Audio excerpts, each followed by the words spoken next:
with the little access that you have to what's on the radio, is there anybody that's like kind of piques your interest, or is there anybody out there that you're like, this guy is definitely, on some new stuff, and personally also want to know what you feel about Houston music now.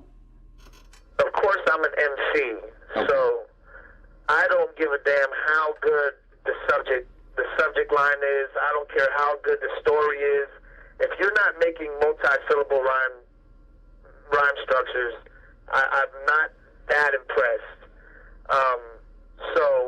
Of course, as far as the multi-syllable rhyme structures and the ability to make enormous things rhyme, Eminem still has that.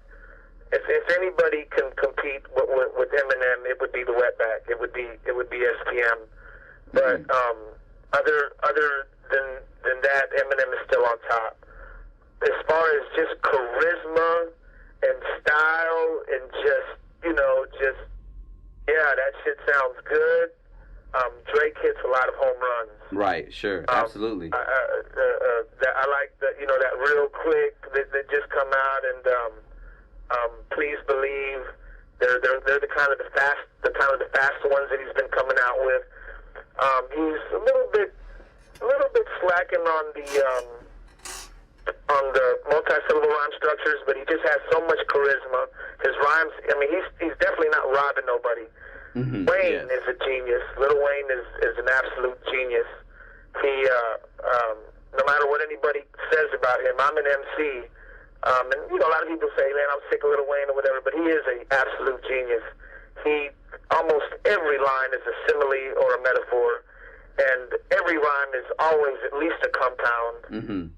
At least a compound rhyming with the compound. It's never a one syllable rhyming with the one syllable, unless he just has an outrageous simile or metaphor that you don't even need to worry about a compound. But he definitely does not rob the people.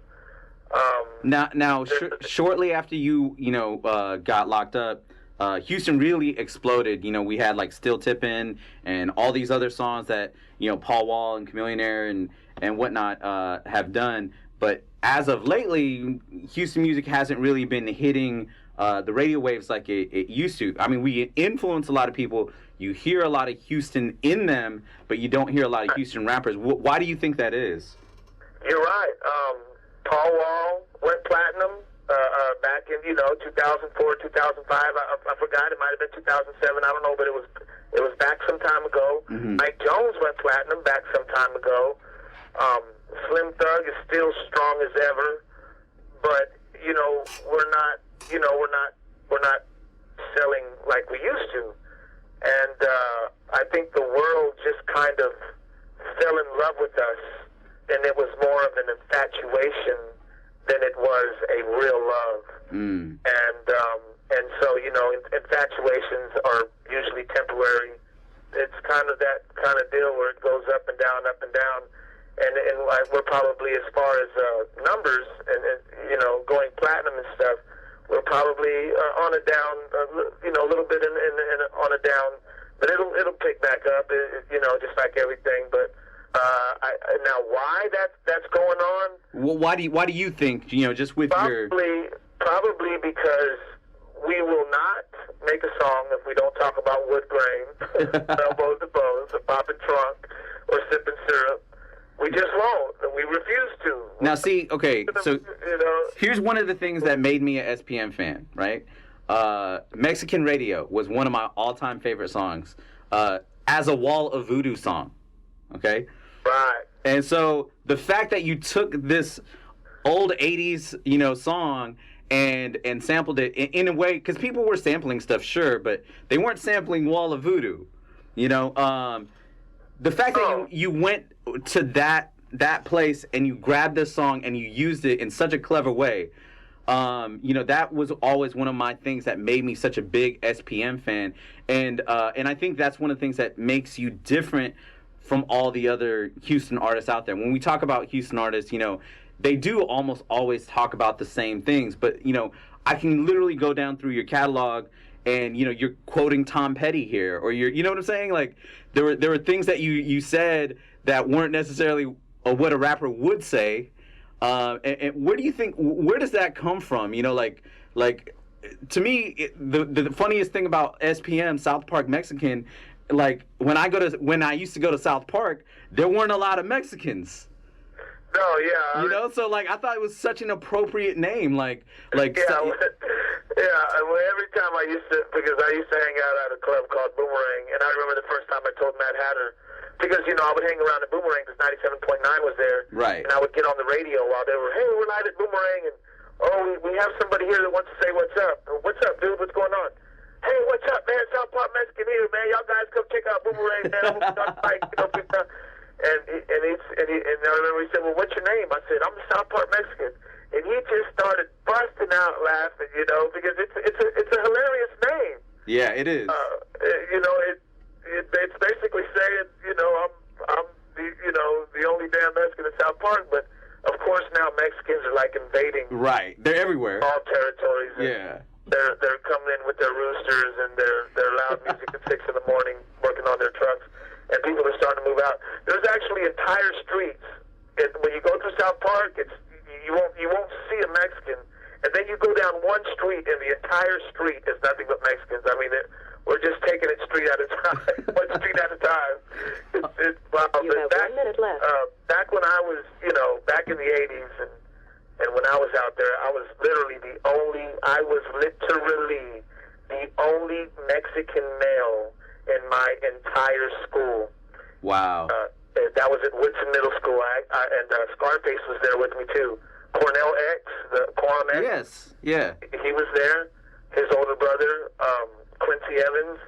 Of course, that's Cornell's real last name, Evans. Yeah. And Scarface, Brad was there. I used to watch Brad, a little 7th grade kid, rapping every single day. He used to have a little crowd around him. I was like the best breakdancer in the school, so that was what I was good for.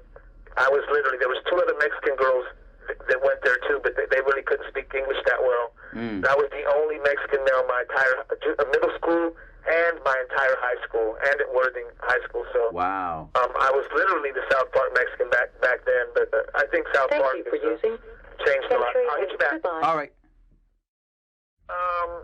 And you had a pretty complex question, and I want to say what,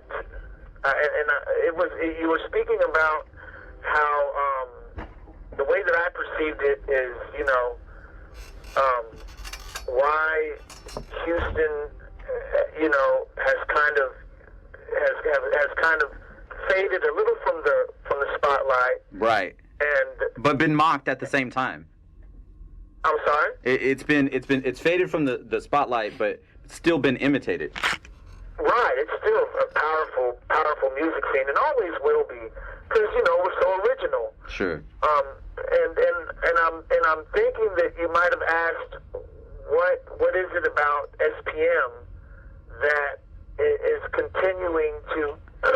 That's definitely what I wanted to get into. The fact is, I can go back to rappers that do have mixtapes and lots of stuff out, and they're not producing the fan base and the numbers you did with the Last Chair Violinist. Right. Yeah. So. Yeah. So what why do you think you've had that reach, and you've been locked up? Right. Yeah. I'm definitely limited. For example, the best stuff that I've ever written in my life is sitting there in notepads. It's not out there.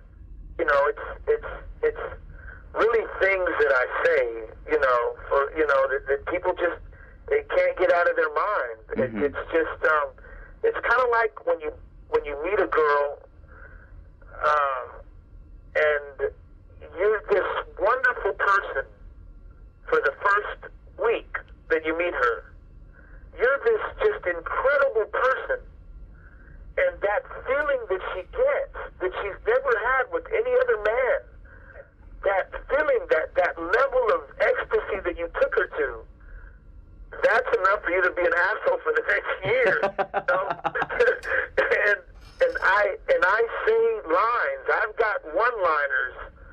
And I say things that just stick with people so much that it's enough, you know, to never give up on me. But I always keep coming with more home runs. You know, I'll say something like, I don't know.